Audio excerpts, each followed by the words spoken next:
Mesdames, Messieurs les élus, vous allez oublier Monsieur le maire, qui est là. Bonsoir. Nous allons aborder ce soir une des pages les plus passionnantes de notre longue histoire andusienne, entre XIIe et XIIIe siècle.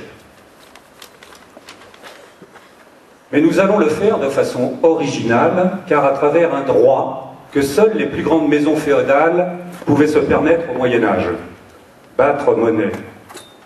Et même si le Bernardin d'Anduze ne servait certainement qu'à un usage local, il n'en était pas moins le symbole fort de l'une des maisons les plus puissantes du Languedoc à cette époque.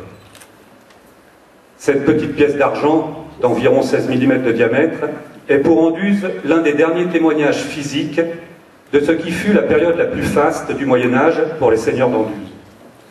Ceci grâce à leur très ancienne loyauté au comte de Toulouse, leur suzerain. Cette fidélité causa aussi leur déclin, et ceci est une autre histoire.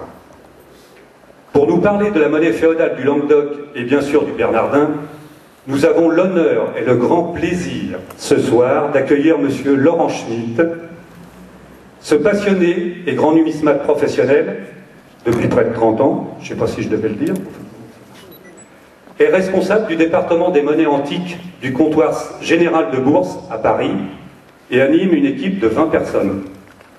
Auteur de nombreux ouvrages de numismatique, on ne compte plus ses articles et autres catalogues sur le sujet.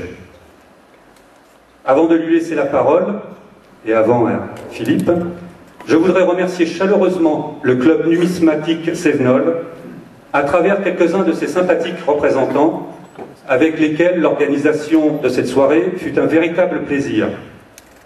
Il s'agit d'abord de Philippe Moline, président de l'association, ensuite André Kieffer, qui est à la caméra là-bas, qui est le représentant de la Fédération française des associations numismatiques, et bien sûr de notre Andusien Aimé Egui, qui se cache quelque part, l'initiateur quand même de cette collaboration fructueuse avec le club. Voilà, je vais passer la parole à Philippe Moline, qui va nous dire quelques mots. Bonne soirée à tous. Merci, bonsoir à tous. Merci pour votre accueil. Je voudrais, au nom du club numismatique Cévenol et de tous ses adhérents, remercier la ville d'Anduze pour les efforts qui sont faits au niveau humain, matériel et financier. Pour nous, c'est très important, un petit club comme le nôtre, d'être aidé, d'être épaulé par une ville comme Anduze. Remercier également notre fédération qui nous soutient, la fédération jeune, dynamique, fédération européenne, et remercier Laurent, parce que c'est une première pour toi dans le département du Gard, mais pour nous également. Un grand merci à toi et une bonne conférence à tous.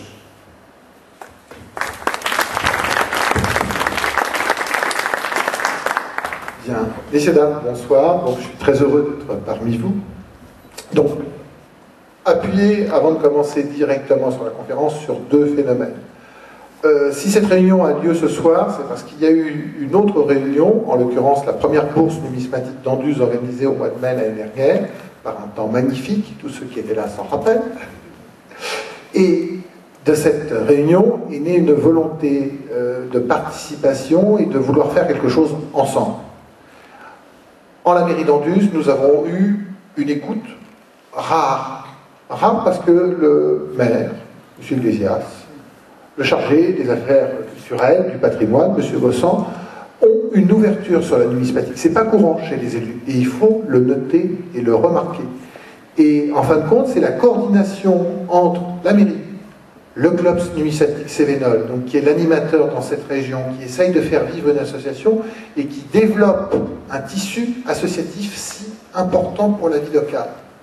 D'autre part, la Fédération française qui apporte son soutien, comme vient de le dire Philippe, et votre serviteur. Alors, votre serviteur, il est dans un très mauvais rôle ce soir. C'est, je dirais, entre Casanova et le mauvais serviteur. C'est-à-dire que je vais vous traiter d'un sujet où je n'ai pas de filet et où je ne suis pas un spécialiste. Car malgré les dithyrambiques compliments de M. Gossan, je ne suis pas un spécialiste de monnaie médiévale. Donc je vous demande par avance votre sollicitude. Et je sollicite aussi, à la fin, votre ou vos interventions multiples, diversifié. Et si j'ai dit des bêtises, n'hésitez pas à me corriger. Vous savez très bien que l'enrichissement vient justement de la contradiction et de l'apport des connaissances croisées. Voilà, ce petit préambule liminaire en fait. Écoutez, je vous invite, pas à attacher vos ceintures, c'est un peu tôt pour la période, mais disons à partir pour rêver. Nous allons parler d'un monnayage quelque peu oublié, mais qui est cher à notre cœur, celui d'Anduze. Et je rajouterai quand même aussi de Sauve, parce qu'il y a Sauve quand même derrière, il ne faut pas l'oublier. Voilà, merci.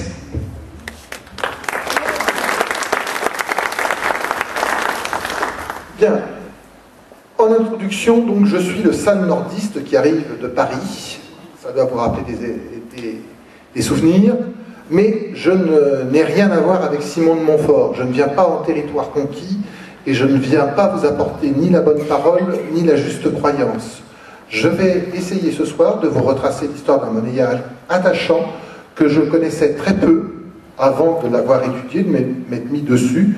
La conférence a pratiquement été commandée le 15 mai. On s'est dit, tiens, ça serait bien de faire un truc sur Anduze. Et j'ai dit, après tout, pourquoi pas, banco, on va essayer. Et donc, justement, c'est le fruit de ces recherches que je vais essayer de vous livrer ce soir. Donc, vous retrouverez l'intégralité des données et des informations que je vais vous transmettre oralement dans l'écrit qui se trouve à l'entrée, ou que vous êtes déjà munis. Donc, ce monnayage d'Anduze pose énormément de problèmes. Énormément de problèmes, parce que il n'y a pas beaucoup de monnaie, déjà. On va voir deux types seulement. Un type avec une croix très particulière, en plus, qu'on appelle croix cercelée ou croix nellée, et un monnayage où, en fin de compte, on a simplement une initiale et deux noms. Donc, et un monnayage où, en fin de compte, les témoignages ne sont pas très importants par rapport au grand monnayage languedocien. Le grand monnayage languedocien par excellence, c'est bien sûr le monnayage des comtes de Toulouse, donc extrêmement puissant, qui va connaître une fin malheureusement critique avec Raymond VII et la perte de l'indépendance, puis ensuite le mariage de la fille de ce Raymond VII avec Alphonse de Poitiers, le frère de Saint-Louis. Mais vous avez d'autres monnayages qui ont été très importants dans cette période. Il suffit d'évoquer le monnayage de Melgueil, par exemple, le monnayage de Narbonne, le monnayage des vicomtes de Béziers, par exemple. Donc Anduze vient trouver une place, et le travail de ce soir va consister d'essayer de savoir quelle est cette place, et pourquoi ce monnayage, et à quel moment. Donc nous allons avoir plusieurs moyens. Nous allons avoir des textes, ils sont très peu nombreux. Les mentions de monnaie pour Anduze sont souvent tardives, après la fin du monnayage, et en fin de compte marquent plutôt la disparition de ce monnayage que le monnayage lui-même. Nous avons d'autre part un monnayage qui n'est pas si important que ça. Nous avons des témoignages de trésors. Les trésors nous ont livré un certain nombre de pièces, mais en fait exprès, les trésors intéressants ne sont pas dans cette région.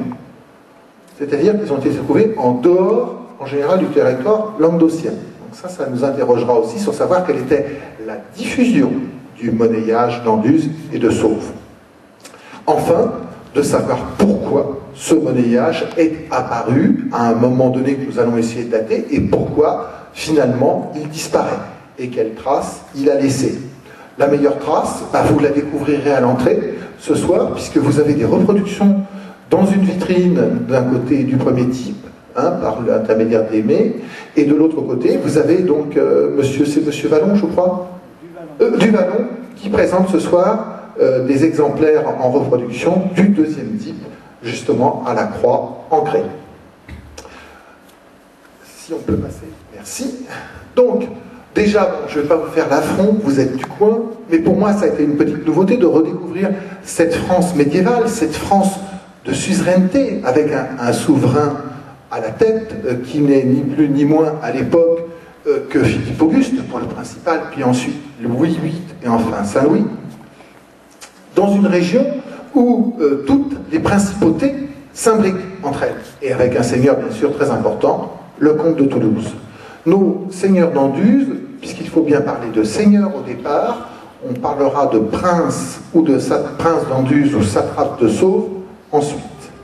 Donc, carte pour mémoire, pour vous resituer cette France féodale qui ne ressemble en rien à notre France actuelle et qui est morcelée